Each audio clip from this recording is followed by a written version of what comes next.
You look beautiful. You as well.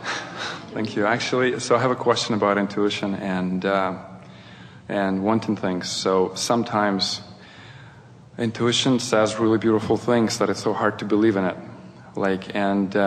Give us more about that. Yeah. Just a little more. Mm-hmm.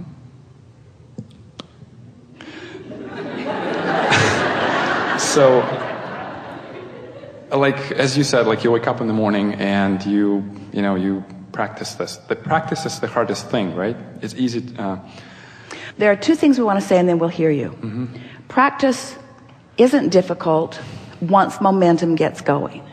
It's like, have you ever needed to push your car to get it started? In the beginning, it's a little more difficult, but once it gets going, mm-hmm. let up on the clutch, let up on the clutch. These are old cars we're talking about, aren't they? So once you allow it to get going, momentum is easy. But we want to use the word inspiration. What was the word you used? Intuition? Intuition, yeah. We want to use the word inspiration because inspiration is a byproduct of momentum. And inspiration will come from any disc you've chosen that you've gotten momentum. In other words, you could feel the inspiration to punch somebody in the nose. Okay. But it's not a high-flying disc. Mm-hmm. So that's a good basis to begin this conversation. Okay. So may I use the word intuition right now? Because certainly. So we're just ignoring it.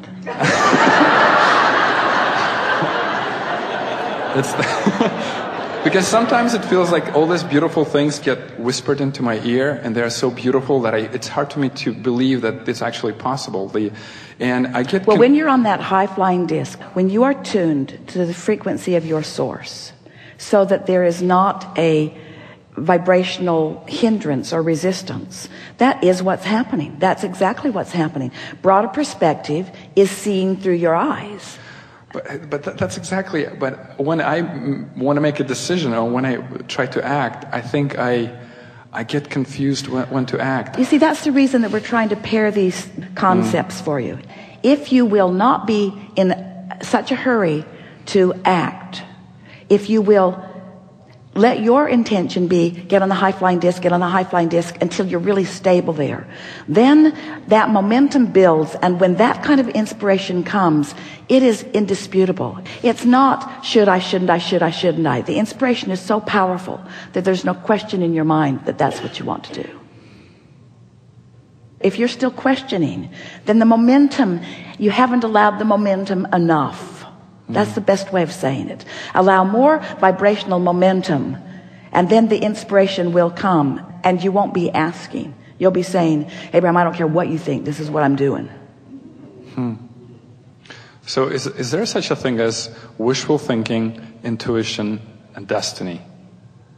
From Abraham's point of view? Of course. Wishful thinking is just when you're on the hopeful disc, you get a different thing than when you're on the knowing disc. When you're on the doubting disc, you get different things than when you're on the wishful disc. Mm-hmm. So, of course, there's wishful thinking. Wishful thinking is on the way to believing thinking and knowing thinking and high-flying thinking. Mm-hmm. Wishful thinking has enough doubt in it that it's not knowing thinking. Oh, say that again? Wishful thinking has enough doubt in it that it's not knowing thinking. Wishful thinking is a sort of blend of I want it but.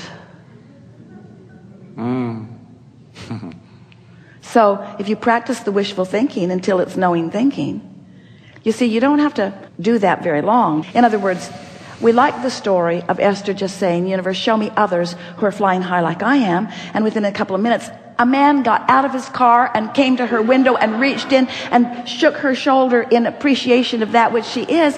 How much better does it get than an instant manifestation, you see? I would like this, please. Here you go. I would like this, please. Here you go. And that's what's happening all day long. You're getting manifestations for wishful thinking. You're getting manifestations for joyful thinking. Manifestations for knowing thinking. You're getting manifestations of fearful thinking. But it seems like it's such a tricky, fine edge, between this. You get what you think about. It's not tricky at all. You get what you think about. And if you want to know what you're thinking about, look at what you're getting. It's not the least bit tricky. It's so stable. That's the thing about law of attraction. Law of attraction is not tricky at all. Law of attraction gives you what you're offering vibrationally, unequivocally, all day long, every day. Been hearing us talk about Kate and Luke at the fair? Esther went to the Del Mar Fair with her family, her 2 little wonderful grandchildren, and Luke got off on the wrong foot right away, and everything went wrong for him. And Kate was just in her normal blissed out state, and everything went well for her. It was the most amazing thing to watch. Luke plays basketball all day long. He can hit a basket. He should be one of the Harlem Globetrotters. He can hit that basket from just about any angle. He can do layups. He can do free throws. He is so good at that. So they're at the fair, and here is a basketball hoop set up that, unlike law of attraction, was trickery. It was set up so that it was really difficult to get it in. The angle of it, and the way the backboard was banked, and the angle of it took a law of attraction alignment in order for it to go in. And so Esther couldn't spend enough money for Luke to get one in. 3 more balls, please. 3 more balls, please. 3 more balls, please. 3 more balls, please. He just got more and more frustrated because he knows he's good at it, and no balls would go in. Kate said, "Can I try one?" Went right in. She got a great big pink Pegasus. And then off they went. Everything that Kate did, they had so many stuffed animals, they had to make a trip to the car. They couldn't carry them all. And Luke said, "It's like they don't want me to win. It's like they don't want me to win." And Esther, she so wanted to tell him about the laws of the universe, but she knew that that was not a good teaching moment. They had gone to the fair because the musical group Train was there, and they all really liked Train. And so they're sitting in the audience, and a manager from the Train group picked Kate from the audience and asked her if she wanted to go on stage with Train. Wow. It was such an interesting thing to see. And then the band finished, the crowd's on its feet, everyone was having a wonderful time. The show is over, the crowd wants more, the band comes back for another song, and the lead singer has 3 t-shirts that he lobs into the audience, and Kate gets one of them. It's like everything was going her way. And it was so interesting to watch because everything was going her way, nothing was going Luke's way. And Esther thought, "Oh, I've been Kate and I've been Luke." You all have. And Luke's been Kate and Kate's been Luke. In other words, these are not patterns for life. It's just what happened that day. It's just that was the vibrational point of attraction that was going on that day, that day, that day. So this is why we want to say to you, it's not tricky. It was not tricky for Esther to see. She knew exactly what was going on. It was so clear. Kate floated around that place. Luke dragged himself from place to place. Kate's face was bright and shiny. She smiled all day. Luke frowned and complained and couldn't find anything that pleased him. It was such an interesting day. And Esther thought, this has been the best day of my life. This has been the most clarifying day of my life experience, because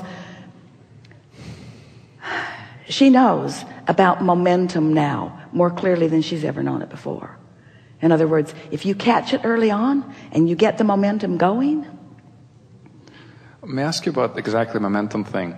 I was going to buy a car, and I was like, oh, I love it. The color, I know that Esther drives a really good car.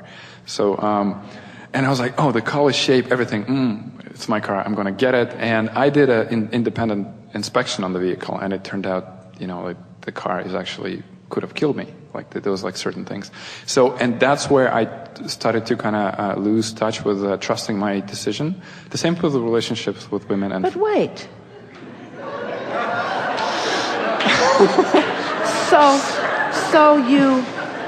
There were aspects of the car that were a perfect vibrational match to what you want.